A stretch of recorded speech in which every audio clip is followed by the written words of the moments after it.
So after the top 10, hey everybody, it's Andrew and welcome back to my channel. So last night was the Olympics, the Super Bowl, the World Series, the highest honor in pageantry. It was the Miss Universe 2017 pageant. And I have the full review for you.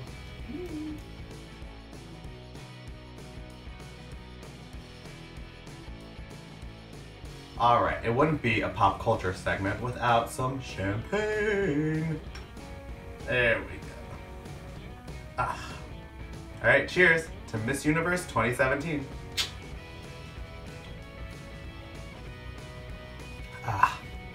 Tastes better in a sparkling glass, no?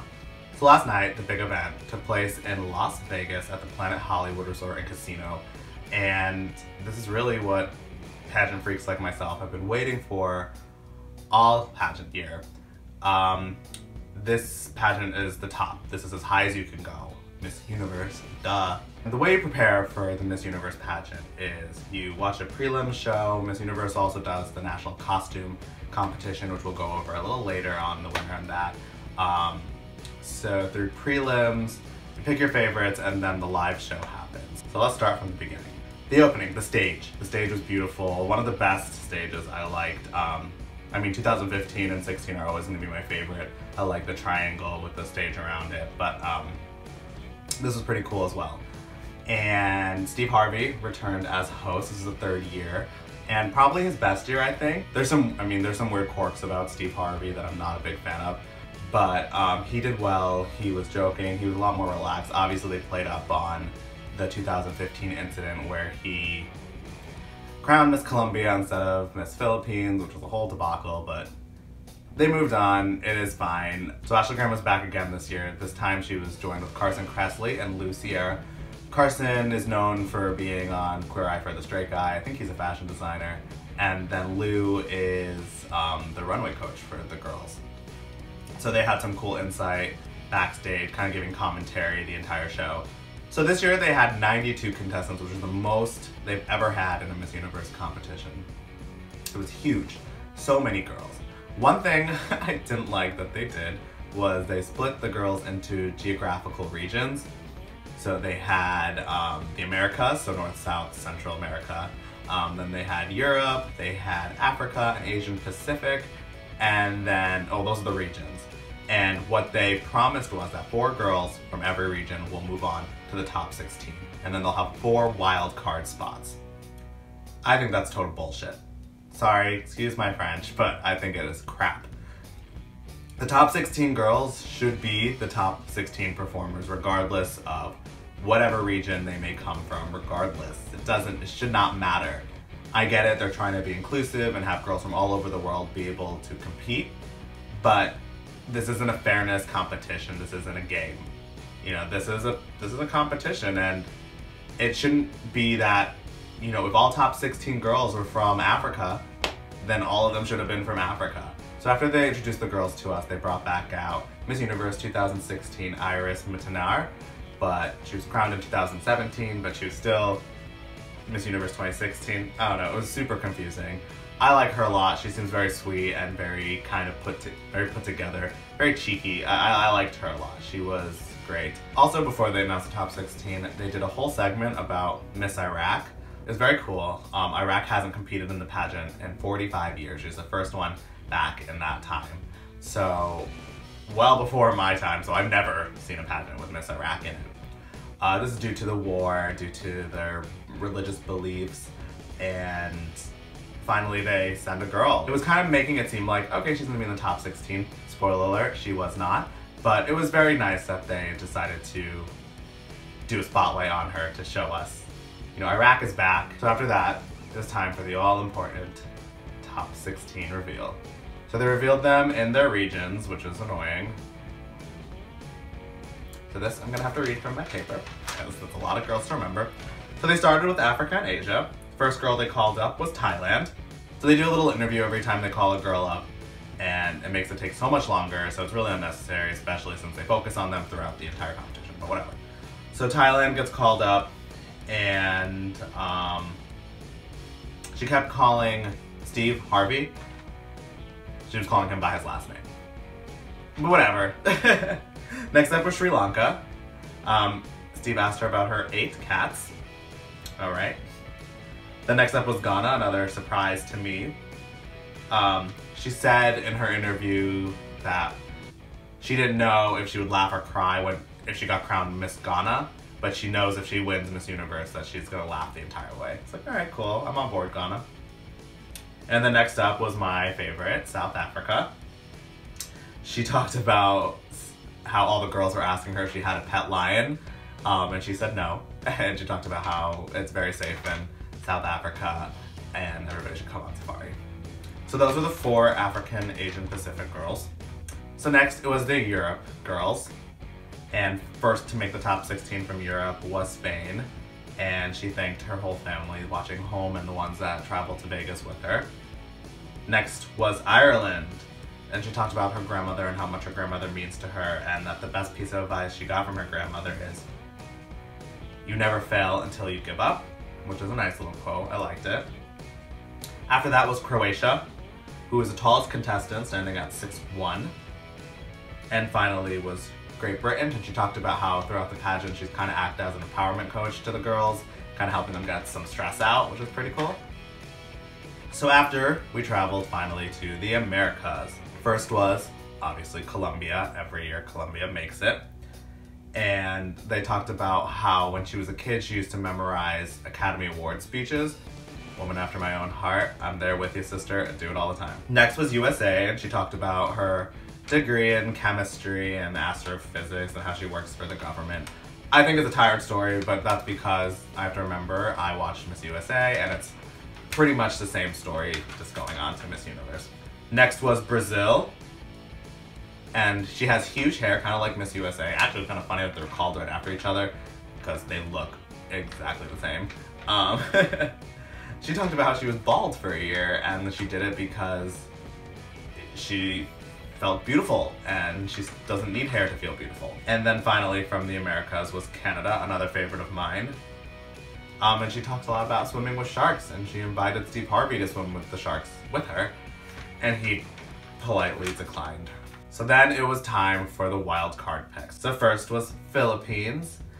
This year Philippines was very, very beautiful, and I think she knew she was very beautiful, so she should not have been worried. She claimed to be nervous, but she wasn't. So she came up, and Philippines have the biggest Miss Universe fan base. Even when I put up these pageant review videos, Philippines has such a high viewing duration. Like, people in Philippines love pageants. So the crowd roared, and she said that she's honored to represent the Philippines. Next was Venezuela, and she talked about working 3 jobs to put herself through college, and now she's a mechanical engineer. Then next was Jamaica. Now Steve didn't really ask her anything about herself, he kind of just talked about Usain Bolt. Okay. And finally, the last spot in the top 16 went to China, and she talked about being an actress and how she has the ability to cry on command, and Steve wanted her to do it, and she said no, but she said maybe if I win, I'll show you at backstage. So those were the top 16. They were great. Some surprises, some people that were noticeably left out. Indonesia, Australia, France, Poland, Netherlands. Those were all, I thought, showstoppers, just by the pictures. So on to the swimsuit competition. So this year again, the girls got to choose their own swimsuits based off a line of Yamame swimsuits, which is nice. Only one girl, Miss Thailand, picked a one-piece swimsuit. She was the first one out. So everybody else was 2-piece after that. This year I noticed a lot, especially watching the prelims, not so much in the live show, but they had a lot of girls who had very different body types. It wasn't the typical 5'9" to 5'11" girl with very toned body. Some of these girls, you know, they had butts and they didn't have breasts and they, you know, were fit but weren't in classic pageant shape. And I like that. I thought that was good. I also like that all the girls were in typical swimwear. The Miss USA pageant, they had girls kind of like in surfing gear, like with a long sleeve top swimsuit. I didn't like that. I thought that was, it's not a swimsuit competition, you know?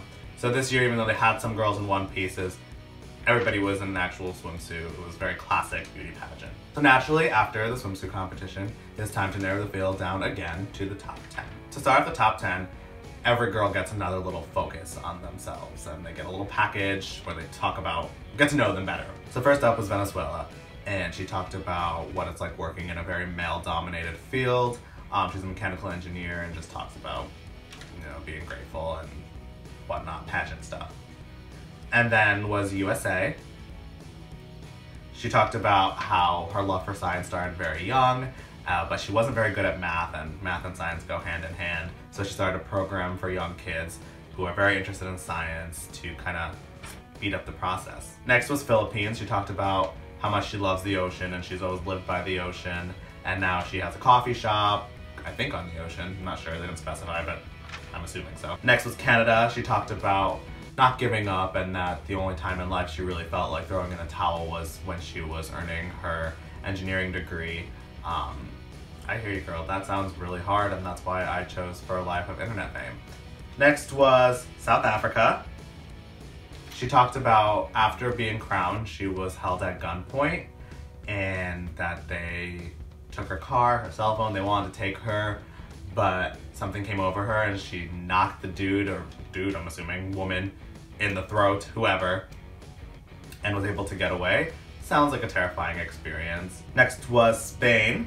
She's tall, and she talked about that she was made fun of a lot for her height, but she channeled that into basketball, and now she talks about confidence to kids. Next was Brazil. She talked about how she grew up in a big family, and I think she was bullied, and talks about wanting to motivate people. So next was Colombia. She talked about being overweight as a child, and that led to bullying, and she kind of just explained what she learned during that process about beauty and confidence. So next was Thailand, and she talked about earning her degree and how after graduation she was scared and didn't know what to do and found her passion in helping teens. I understand Thailand. When I graduated from college, I was in the same boat. I still am in the same boat, so we really don't know. And finally, Jamaica. She went over how she's learning sign language, and she's developing an app that makes it easier for the deaf community to communicate with the speaking community or the hearing community, and it's a pretty cool cause. So those are the top 10. I would think I was pretty pleased with that group from the top 16 to the top 10. So after the top 10 was announced, they announced the national costume winners, and all the girls bring a national costume to the Miss Universe pageant. They have a national costume show, and this year Japan won. Her costume wasn't the most extravagant, but it was pretty cool. She started off as kind of like a soldier ninja person, and then she pulled a zipper, and then all of a sudden her outfit turned into a kimono, and then her sword opens up into a fan. So it kind of shows like beauty and then toughness, or toughness and then beauty. So the top 10 move on to the evening gown portion of the competition with a special performance by Fergie. It was so cool to see Fergie back on stage and doing her thing after the whole kind of divorce from Josh Duhamel. She was performing throughout evening gown and did good. Evening gown was always a fun competition. It kind of gets to see the girls' personalities a little more, seeing what kind of dress they chose. There's a lot of metal tone, a lot of sequins, feathers, but I think definitely the color of the night was nude with a ton of embellishments. So once evening wear was over, it was time to announce the top 5 finalists. First was South Africa, then Venezuela, then Thailand, Jamaica, and Colombia. So these 5 girls immediately move on to the question and answer portion. Every girl has a different question, and here they were. So first up was South Africa. Her question was, women make up 49% of the workforce. What is the most important issue facing women in the workplace today? And she basically, shorthand, her answer was equal pay for doing the same jobs, working the same hours, having the same qualifications. Men still are earning more, and she believes that women should be earning the same as men for doing the same work. Great answer, didn't stumble. South Africa has been very calm at this point throughout the entire competition. She's feeling it, she's having a great night. Venezuela was up next, and her question was, do you believe that social media has positive or negative effects on how we judge beauty? She said, social media is what we make of it. We need to use it as an empowering tool because behind every social media account is a person with feelings and blah, blah, blah. She did good. Not exactly what I would have said, but actually, you know what? I like that answer. She was good. Next up was Thailand. She was asked, what do you think has been the most important social movement of your generation and why? And she talked about the youth being our future and how we need to invest in them because they're going to be running the country one day. I'm not sure if it was her not understanding the question. Thailand spoke English very well, so she didn't use an interpreter, but I feel like it might have benefited if she did because it would have given her that extra second or two to overthink what the question was. Then it was Jamaica's turn, and her question was based off of sexual harassment making a lot of headlines in the workplace. And the question was, why is it important for men and women to work together in taking this issue? And she said, no abuse should be tolerated. You should be professional, and any signs of abuse should be dealt with by the law. It was good. I feel like it was easy. I feel like the questions overall this year were a little easy. Finally, it was Colombia's turn, and they asked her, how do you go about explaining terrorism to a child? She said she's never been a victim of terrorism or have never been directly affected by it, so she can't really relate. But she said she would explain to the children that they should fill their lives, not with weapons, but with books, with cultures, with love. Great answer, definitely patent answer. Answered the question, even though she didn't have any kind of direct experience with it. I thought she did great. I wasn't a huge fan of her until the final question. So then we move on to the top 3 announcement. They were Jamaica, Colombia, and South Africa. All did good, all very calm throughout the evening. So then we move on to the final word, which is basically like the final question. And this time, all 3 girls answered the exact same question, so kind of even the playing field. So this year the question was, what quality in yourself are you most proud of? And how will you apply that quality in your time as Miss Universe? So it was Jamaica's turn first, and she said her drive and determination. She spoke about her platform with the deaf community and how she wants to integrate them more into everyday life and make them really feel like equal members of society. Then it was Colombia. She said she's incredibly passionate and has discipline and compassion and puts her full self into every situation and will do so if she wins Miss Universe. Finally was South Africa. She kind of did a different approach to answering the question. She said, Miss Universe has to be confident and has to overcome her fears and has to demonstrate how to do that to other women. She believes that she embraces that and will be a great Miss Universe. They all handled themselves very well. So after that, the judges get to take a final look, which is basically an overall scoring of the girls. And Rachel Platten performed in this segment. Side note, how good does Rachel Platten look? You know she's like almost 37 or like almost 40. Like she's much older than I would anticipate. She looks younger than me and I'm 25. Rachel, you are, I don't know what your skin regimen is, but it's working. She sang her song and she always does good. I like Rachel Platten, she's very sweet.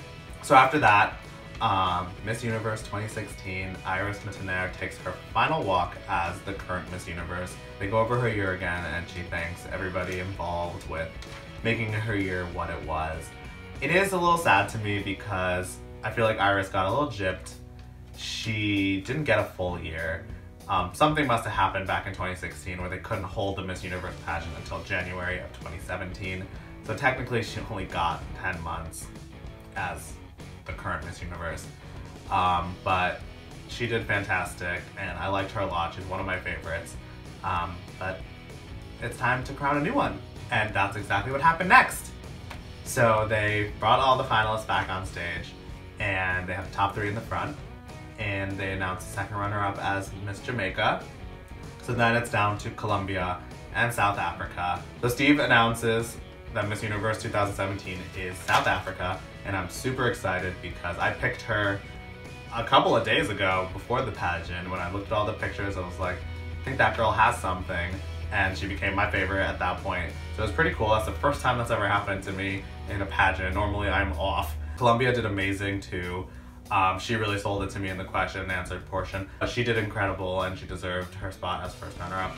But South Africa was great all throughout the show. She just felt very calm and I just believed it. When she was on stage, I believed that she was Miss Universe. So congratulations, South Africa, Demi-Leigh Nel-Peters. It's a very long name. Parents just really like hyphens. But congratulations, you're Miss Universe 2017, and I'm so excited to see what your year will bring. So anyways, that is it for this pop culture recap on Miss Universe 2017. I hope you guys enjoyed this video. If you did, please give it a big thumbs up. Remember to hit the subscribe button. I post a new video every week. And leave a comment down below. Who was your favorite contestant this year at Miss Universe? Do you think South Africa should have won? Or were you more of a Colombia fan? But that's it for this week. I will see you guys next time. Bye!